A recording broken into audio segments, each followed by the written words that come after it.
신혼여행 비용을 보도록 하겠습니다. 결혼식 날짜를 잡으면 신혼여행 비행기표도 결제할 수 있는데요. 저희는 신혼여행을 패키지로 결제하는 대신 7박 9일 자유여행으로 발리를 다녀왔습니다. 여행을 많이 다녔던 경험이 있어서 자유여행이 더 편하게 느껴졌고 여행 비용은 700만 원 정도로 예산을 잡았습니다. 항공권은 인당 100만 원씩 해서 총 200만 원으로 예산을 잡았고 숙박도 1박에 30만 원 정도로 예상해서 200만 원을 잡았습니다. 여행을 하는 중에 식사하는 비용, 액티비티 하는 비용, 마사지 비용 이런 모든 경비를 200만 원으로 계획했고 신혼여행을 갈 때 면세점에서 가족들에게 줄 선물 사는데 100만 원 정도를 예산에 포함시켰습니다. 실제로는 발리를 가는데 대한항공 직항을 이용했다면 택도 없는 금액이지만 싱가포르로 경유를 했기 때문에 2명이서 136만 원의 비용으로 항공권을 결제할 수 있었고 숙박 같은 경우에는 생각보다 리조트에 오래 있게 되면서 11만 5천 원이 나오게 되었습니다. 여행 경비 같은 경우에는 되게 넉넉하게 돈 걱정 없이 놀고 오자라는 의미로 200만 원을 잡았었는데요. 실제로는 100만 원 정도만 사용을 해서 오히려 예산에서 좀 많이 남았고 면세점에서 선물들을 구입을 하면서 120만 원 정도 사용을 했습니다. 신혼여행을 다녀오면 모든 일정이 끝난 것 같은데요. 사실 신혼여행이 끝난 이후에도 약간의 결제해야 하는 부분들이 있습니다. 신혼여행을 갔다 오면 회사에 출근을 해야 되는데요. 내가 없는 2주 동안 내 일을 맡아서 해주신 분들에게 감사의 의미로 답례품을 준비를 했었고 원래 준비하고자 하는 그 품목이 있었습니다. 근데 그 품목이 생각보다 비싸지 않아서 50만 원 예산을 잡았지만 30만 원으로 해결할 수 있었습니다. 결혼 이후 3개월 정도가 지나면서 본식 사진을 찍어준 스튜디오에서 앨범에 넣을 사진을 고르러 오라고 연락이 왔습니다. 기본으로 20장만 무료로 제공된다는 사실을 알고 있었고 한 장씩 추가될 때마다 비용이 발생한다는 것도 알고 있었습니다.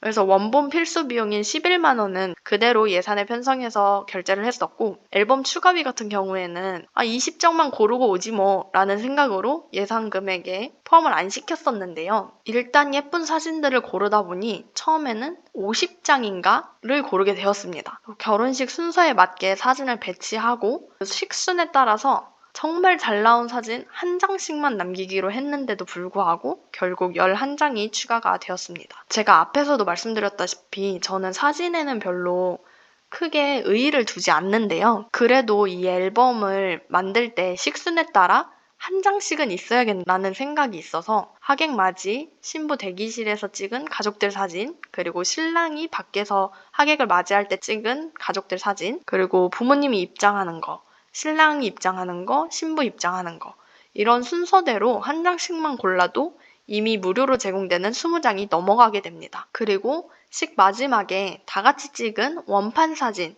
이것도 한 장씩 고르면 최소 30장은 넘어가게 됩니다. 사진을 고를 때 실장님은 각 식순별로 2장씩은 있어야 해 라고 주장을 하시는데 앨범을 볼 때에도 사실 왼쪽 오른쪽에 같은 내용의 같은 식순의 사진이 있으면 예쁘긴 한 것 같습니다. 그런데 저희는 순서별로 한 장씩만 있으면 된다고 생각했고 사진을 빼고 또 뺐는데도 총 31장을 선택을 하게 된 걸 보면 본식 앨범을 고를 때 추가금은 어쩔 수 없는 부분인 것 같습니다. 이 앨범이 나 혼자 보는 거면 그냥 원본만 구입하고 갈 텐데 양가 부모님께도 똑같이 가는 거라 최대한 가족들 얼굴이 나오게 추억을 간직할 수 있게 사진을 골랐습니다. 여기까지 쭉 돌아보면은 결혼 인사를 할 때 첫인사 선물, 상견례 식사, 상견례 선물 예상했던 비용은 100만 원인데 실제로 결제한 비용은 75만 2천 원으로 24만 8천 원 정도 세이브하게 되었고 결혼 준비를 할 때도 여러 가지 것들을 다 포함해 보니까 910만 원 정도로 예상을 했었는데 잘 아껴서 진행한 덕분에 136만 원 정도를 세이브해서 773만 5천 원을 결제를 하게 되었습니다. 리허설 같은 경우에는 처음에 스튜디오 촬영을 할 줄 알고 정말 필수로 구매해야 된다는 비용들 이것만 예산에 잡아서 109만 원이 예산으로 잡혀 있었는데 스튜디오 촬영을 하지 않고 데이트 스냅으로 노선을 바꿔서 44만 원만 나가게 되었습니다. 그래서 여기서도 65만 원 정도를 세이브할 수 있었고요. 본식 같은 경우에도 웨딩홀과 식대 이게 가장 큰 금액이기도 하지만 본식 시간을 비수기, 비인기 시간대로 잡아서 거기서 할인을 좀 받았고 다른 여러 가지 것들을 다 포함해보면 2천만 원 정도 예산을 잡았는데 어찌저찌 할인을 많이 받다 보니 1,855만 원 정도 나가서 150만 원 정도 예산을 세이브할 수 있었습니다. 신혼여행도 700만 원을 예산으로 잡았지만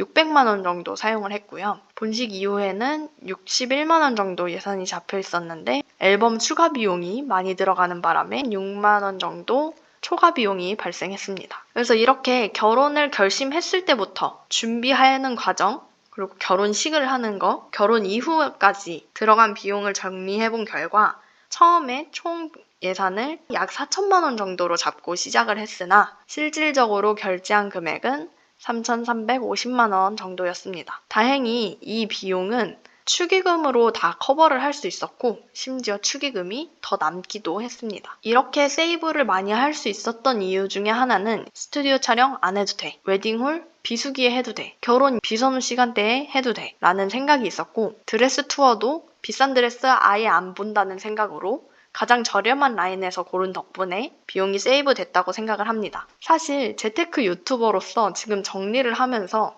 생각보다 많이 들어가서 좀 충격적이긴 했는데요. 결혼정보업체에서 발표한 2024년 결혼보고서에 따르면 집값을 제외한 평균 결혼식 비용이 6,500만 원 정도 들어간다는 점을 생각하면 저는 평균의 한 50%의 금액으로 결혼을 한 셈입니다. 신혼집 비용도 계산을 해보도록 하겠습니다. 저희는 처음에 각각 4,500만 원씩 모았기 때문에 신혼집에도 4,500만 원을 예산으로 할당을 했으나 원하는 지역에 원하는 금액으로 집을 찾는 일은 너무너무너무 어려웠습니다. 저는 회사가 판교에 있고 신랑은 회사가 광교에 있는데요. 신분당선 라인으로 신혼집을 찾다 보니 빌라도 많이 없고 아파트는 너무 비싸고 그래서 전세를 찾는데도 굉장히 힘들었습니다. 결국에는 전세를 찾긴 했는데 4,500만 원이 아니라 4,850만 원의 비용과 대출을 통해 신혼집을 마련하게 되었습니다. 4,500만 원으로 모든 부대 비용을 다 감당할 수 있을 거라 생각했지만 보증보험료, 부동산 세금,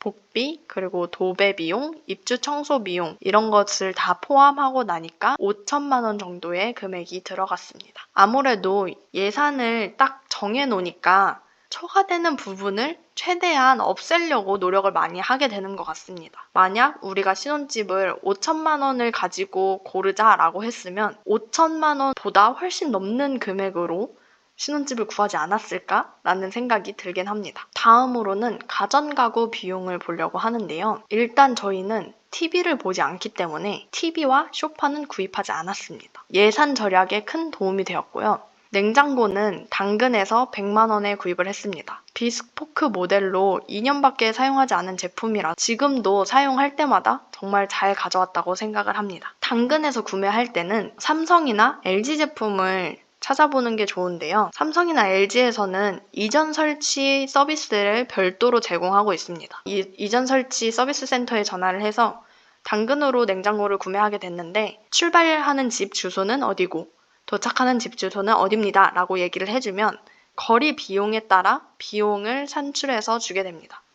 저 같은 경우에는 당근에서 100만 원의 냉장고를 샀지만 이전 설치 비용이 14만 3천 원이 들어갔습니다. 에어컨이나 세탁기, 건조기도 당근에서 사고 싶었는데요. 가전에 대한 리뷰를 보다 보니까 에어컨은 냉매나 관리하는 문제가 있었고 세탁기는 다른 사람이 쓰던 거를 쓰기엔 조금 찝찝하다는 생각이 들어서 에어컨과 세탁기, 건조기는 새로 구입을 했습니다. 처음에는 하이마트 같은 데 가서 구입을 하려고 했는데 마음에 드는 애들은 다 300만 원 이렇게 비용이 나오고 100만 원에 맞춰서 사자고 하니까 이걸 살 바에는 없는 게 낫지 않을까? 라는 퀄리티의 가전들이 많이 있었는데 에어컨, 세탁기, 건조기는 지인을 통해서 좋은 가격에 구입할 수 있었습니다. 청소기는 남편 지인이 선물을 해주셨는데 무려 LG 코드제로 오브제 모델이라 매우 감사하게 사용하고 있습니다. 저랑 남편이랑 둘 다 약간 미니멀한 걸 좋아해서 스타일러와 식기세척기는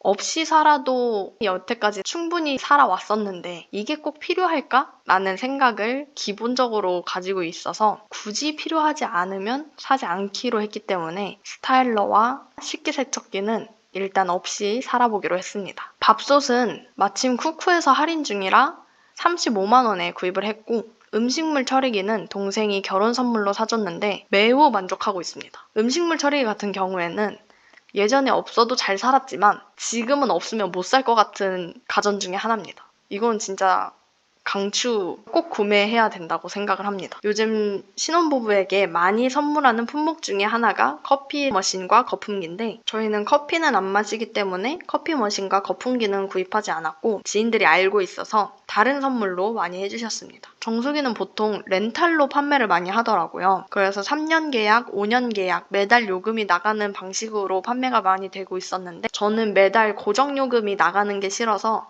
한 번에 구입할 수 있는 제품을 찾아다녔습니다. 가전 매장에 여러 번 방문을 하면서 마침 쿠쿠에서 정수기도 같이 행사를 시작하면서 3년 렌트비와 교체 필터까지 모두 포함해서 사고 싶었던 정수기를 89만 원에 살 수 있었습니다. 오븐 레인지도 전자레인지 없으면 안 되니까 50만 원의 예산을 두고 있었는데 이것도 선물을 받았고 가구로 넘어와서 장롱, 침대, 식탁, 의자, 화장대는 가구거리에서 한 번에 구입을 했습니다. 서랍장은 네이버에서 찾아서 구입을 했는데 디자인도 너무 예쁘고 모든 서랍과 문에 댐핑 기능이 있어서 정말 저렴하게 잘 샀다는 생각이 듭니다. 아일랜드 식탁 같은 경우에는 예산에 포함하지는 않았었는데요. 신혼집 주방이 일제형이다 보니까 밥솥이나 오븐 레인지 이런 거를 둘 공간이 부족해서 조리대 느낌으로 아일랜드 식탁을 맞춤 주문을 했고 지금은 처음부터 거기 있었던 가구인 것처럼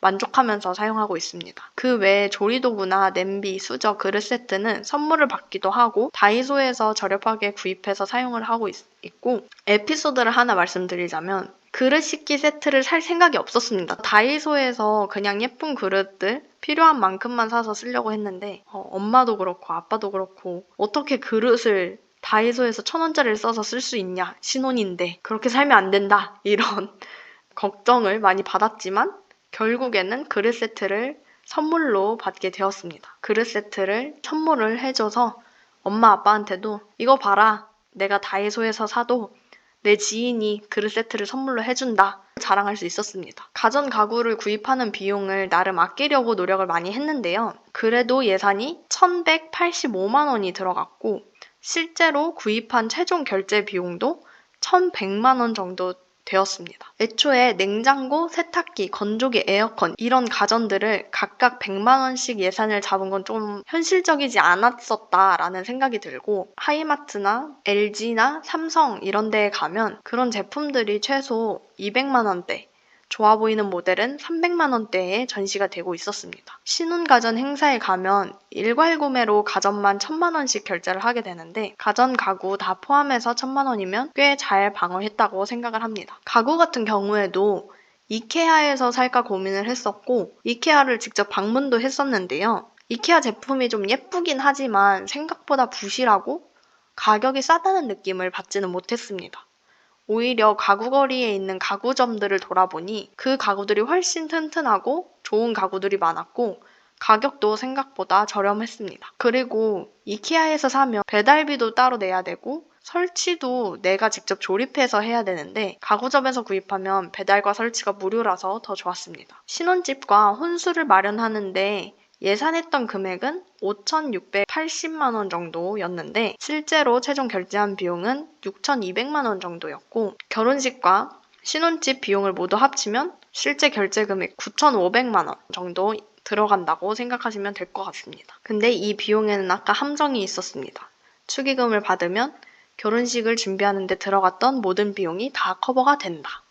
실제로는 6천만 원 정도가 들어갔다. 이렇게 정리하고 보니 결혼식이나 신혼집에 드는 비용을 너무 빡빡하게 잡았다고 느끼실 수도 있는데요. 저는 결혼 준비를 하면서 돈 때문에 후회되는 선택은 없었던 것 같습니다. 가전 가구 역시 보면 볼수록 정말 잘 샀다고 생각합니다. 결혼정보업체 통계에 따르면 신혼집을 포함한 결혼 비용이 평균 3억 정도이지만 저희는 9천만 원으로 신혼집도 구하고 결혼식도 잘 마쳤습니다. 결혼은 인생에서 큰 변화가 있는 순간이고 그만큼 신중하게 준비해야 한다고 느꼈습니다. 그래서 예산을 세울 때에는 철저히 계획하고 결혼 후에도 그 선택이 잘못되지 않았다는 확신이 들도록 하나하나 고민하면서 진행했습니다. 여러분도 결혼을 준비하면서 예산을 어떻게 잡을지 고민될 때가 많을 텐데요. 중요한 건 자신에게 맞는 선택을 하는 거라고 생각합니다. 과하게 아끼려고만 하기보다는 자신이 정말 필요한 것, 그리고 나중에 후회하지 않을 선택을 하는 게 중요합니다. 잘 준비하셔서 결혼 후에도 행복한 시간 보내시길 바랍니다. 이 영상에 나오는 결혼준비 예산표를 원하신다면 더보기란에 링크를 통해 다운받으실 수 있습니다. 저의 결혼준비 비용 이야기가 도움이 되셨다면